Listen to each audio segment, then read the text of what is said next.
যেহেতু আমি একজন বক্ষব্যাধি ও খাদ্যনালী বিশেষজ্ঞ সার্জন, আজকে আমি আপনাদেরকে খাদ্যনালীর বিভিন্ন সমস্যা নিয়ে কিছু আলোচনা করব।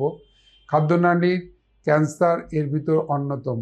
আমরা প্রায়শই অনেক রোগী পাই যারা খাদ্যনালীতে ক্যান্সারে আক্রান্ত, এবং এই রোগীগুলো বাংলাদেশের বিভিন্ন প্রান্ত থেকে উপযুক্ত থোরাসিক সার্জনের অভাবে শুধুমাত্র দিনের পর দিন বিভিন্ন জায়গায় ঘুরতে থাকে। আমাদের মতন যারা থোরাসিক সার্জন আছে তাদের কাছে যদি সরাসরি আসতে পারে তাহলে রোগীগুলার রোগ নির্ণয় যেমন দ্রুত হয়, চিকিৎসা শুরু করাটা তত দ্রুত শুরু করলে চিকিৎসা রিলেটেড উপকারিতা বেশি পাওয়া যায়।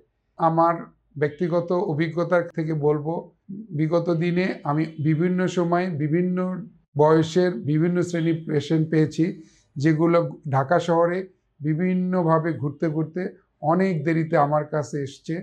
একদিক থেকে এই দেরিতে আসার কারণে জটিলতা সৃষ্টি হয়, এমন হয়েছে যে অপারেশন করার সুযোগ আর থাকে না, এবং সাথে তো খরচের কথা বলাই বাহুল্য। তাই যারা খাদ্যনালীর ক্যান্সারে আক্রান্ত অথবা অনেক দিন ধরে খেতে পারেন না, খেতে কষ্ট হয়, এই সব রোগীগুলো যদি মনে করেন খুব দ্রুততার সহিত আমার সঙ্গে যোগাযোগ করলে আমি আমার যথাসাধ্য চেষ্টা করব আপনার সঠিক রোগ নির্ণয় পরবর্তীতে সঠিক চিকিৎসা দেওয়ার জন্য। ধন্যবাদ সবাইকে।